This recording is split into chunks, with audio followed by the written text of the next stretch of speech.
ನಮಃ ಸೂರ್ಯಾಯ ಚಂದ್ರಾಯ ಮಂಗಳಾಯ ಬುಧಾಯ ಚ ಗುರು ಶುಕ್ರ ಶನಿಭ್ಯಶ್ಚ ರಾಹವೇ ಕೇತವೇ ನಮಃ.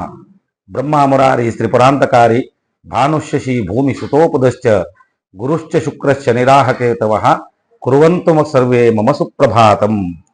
ಬಿ ಹ್ಯಾಪಿ ಗೋಲ್ಡ್ ಚಾನಲ್ ವೀಕ್ಷಕ ಬಂಧುಗಳಿಗೆ ಆತ್ಮೀಯ ಸ್ವಾಗತ.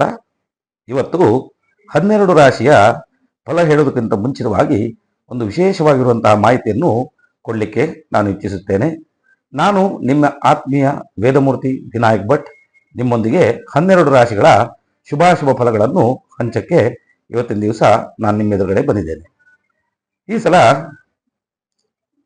ಮೇ 17ನೇ ತಾರೀಕು 2026 ಅಧಿಕ ಮಾಸದ ಬಗ್ಗೆ, ಅಂದರೆ ಆ ತಿಂಗಳು ಅಧಿಕ ಮಾಸ ಪ್ರಾರಂಭವಾಗುತ್ತೆ. ಅಧಿಕ ಮಾಸ ಹೇಳಿದ್ರೆ ಪ್ರತಿ 33 ತಿಂಗಳಿಗೆ ಒಂದ್ಸಲ ಬರುವಂತಹ, ಅದಕ್ಕೆ ಸಂಸ್ಕೃತದಲ್ಲಿ ಪುರಾಣದಲ್ಲಿ ನಾವು ಮಲಮಾಸ ಹೇಳಿ ಹೇಳುತ್ತೇವೆ. ಅಂದರೆ ಯಾವ ತಿಂಗಳಿನಲ್ಲಿ ಸಂಕ್ರಮಣ ಇರುವುದಿಲ್ಲವೋ, ಸೂರ್ಯ ಸಂಕ್ರಮಣ ಇರುವುದಿಲ್ಲವೋ ಆ ತಿಂಗಳಿನಲ್ಲಿ ಅಧಿಕ ಮಾಸ ಎಂದು ನಾವು ಶಾಸ್ತ್ರದಲ್ಲಿ ಕೇಳ್ತೇವೆ. ಅಧಿಕ ಮಾಸಕ್ಕೆ ಇನ್ನೊಂದು ಹೆಸರು ಪುರುಷೋತ್ತಮ ಮಾಸ. ಅಂದರೆ ಆ ತಿಂಗಳಿನಲ್ಲಿ ವಿಷ್ಣುವಿನ ಆರಾಧನೆ, ಭಗವಂತನ ಆರಾಧನೆ, ಭಗವದ್ಗೀತೆ ಇತ್ಯಾದಿ ಪಾರಾಯಣ ಮಾಡುವುದರಿಂದ ಆ ಪರಮಾತ್ಮ ಶ್ರೀಮನ್ನಾರಾಯಣನ ಅನುಗ್ರಹ ಸದಾಕಾಲ ನಿಮ್ಮ ಮೇಲೆ ಆಗುತ್ತದೆ. ಇದು ಕೇವಲ 3 ವರ್ಷಕ್ಕೆ ಒಂದ್ಸಲ ಬರುವಂತಹ ಅಧಿಕ ಮಾಸ.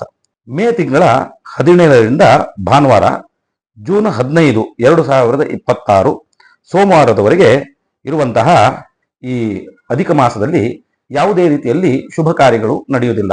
ಏನೆಂದರೆ ಮದುವೆ, ಮುಂಜಿ, ಗೃಹ ಪ್ರವೇಶ ಇತ್ಯಾದಿಗಳು ಈ ತಿಂಗಳಿನಲ್ಲಿ ಮಾಡುವುದಿಲ್ಲ. ಯಾಕೆಂದ್ರೆ ಸೂರ್ಯ ಸಂಕ್ರಮಣ ಇಲ್ಲದೆ ಇರುವುದರಿಂದ ಈ ತಿಂಗಳಿನಲ್ಲಿ ಯಾವುದೇ ಶುಭ ಕಾರ್ಯಗಳು ನಡೆಯುವುದಿಲ್ಲ. ಅಂದರೆ ವಿಶೇಷವಾಗಿರುವಂತಹ ಶುಭ ಕಾರ್ಯ ಎಂದರೆ ಭಗವಂತನಾಗಿರುವಂತಹ ಶ್ರೀಮನ್ನಾರಾಯಣ ದೇವರ ಅನುಗ್ರಹ ಪ್ರಾಪ್ತಿಗೋಸ್ಕರ ಹೋಮ ಹವನ ಹಾಗೂ ಜಪತಪ ಪಾರಾಯಣ ಇತ್ಯಾದಿಗಳನ್ನು ಮಾಡುವುದರಿಂದ ಅಧಿಕಸ್ಯ ಅಧಿಕ ಫಲಂ, ಅಧಿಕ ಮಾಸದಲ್ಲಿ ವಿಷ್ಣುವಿನ ಆರಾಧನೆ ಮಾಡುವುದರಿಂದ ವಿಶೇಷವಾಗಿರುವಂತಹ ಅಧಿಕ ಫಲವನ್ನು ನೀವು ಈ ತಿಂಗಳಿನಲ್ಲಿ ಪಡೆಯುವಂತಹ ಭಾಗ್ಯವನ್ನು ಹೊಂದಿರುತ್ತೀರಿ.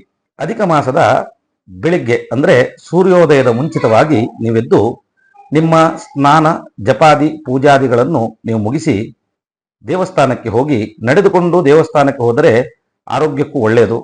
ಈ ಸಮಯದಲ್ಲಿ ಬೆಳಿಗ್ಗೆ ಶುಭ ಬ್ರಾಹ್ಮಿ ಮುಹೂರ್ತದಲ್ಲಿ ಅಶ್ವತ್ಥ ಪ್ರದಕ್ಷಿಣೆ, ದೇವಸ್ಥಾನಕ್ಕೆ ಭೇಟಿ ಇತ್ಯಾದಿಗಳನ್ನು ಮಾಡಿ 8 ಗಂಟೆಯ ಒಳಗೆ ಈ ಅಧಿಕ ಮಾಸದ ಪೂಜೆಯನ್ನು ಮಾಡುವುದರಿಂದ, ಈ ದೇವರ ಆರಾಧನೆ ಮಾಡುವುದರಿಂದ ವಿಶೇಷವಾಗಿರುವಂತಹ ಫಲಗಳು ನಿಮಗೆ ಪ್ರಾಪ್ತಿಯಾಗುತ್ತೆ.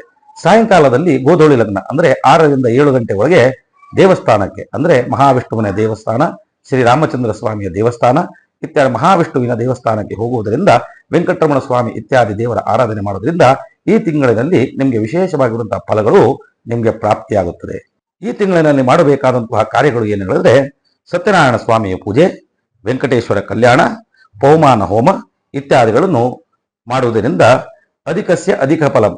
ನೀವು ಒಂದು ಪೂಜೆ ಮಾಡಿದರೆ 1000 ಪೂಜೆ ಮಾಡಿದಂತಹ ಆ ಫಲಗಳು ನಿಮಗೆ ಈ ಅಧಿಕ ಮಾಸದಲ್ಲಿ ಪ್ರಾರಂಭವಾಗುತ್ತದೆ. ಯಾತ್ರೆಯಲ್ಲಿ ಮಾಡಬೇಕು ಹೇಳಿದ್ರೆ ತಿರುಪತಿಗೆ, ಮೇಲುಕೋಟೆಗೆ, ಉಡುಪಿ ಶ್ರೀ ಕೃಷ್ಣನ ದರ್ಶನ ಇತ್ಯಾದಿ ಮೋಕ್ಷದ ಮಾರ್ಗವಾಗಿ ನಿಮಗೆ ಈ ಮೇ 17 ಹಾಗೂ ಜೂನ್ 15ರ ಮಧ್ಯದಲ್ಲಿ ಈ ಎಲ್ಲ ಯೋಗಗಳು ನಿಮಗೆ ಪ್ರಾಪ್ತವಾಗುವಂತಹ ಭಾಗ್ಯ ಆ ಪರಮಾತ್ಮ ನಿಮಗೆ ಕೊಡುತ್ತಾನೆ. ಧನ್ಯವಾದಗಳು.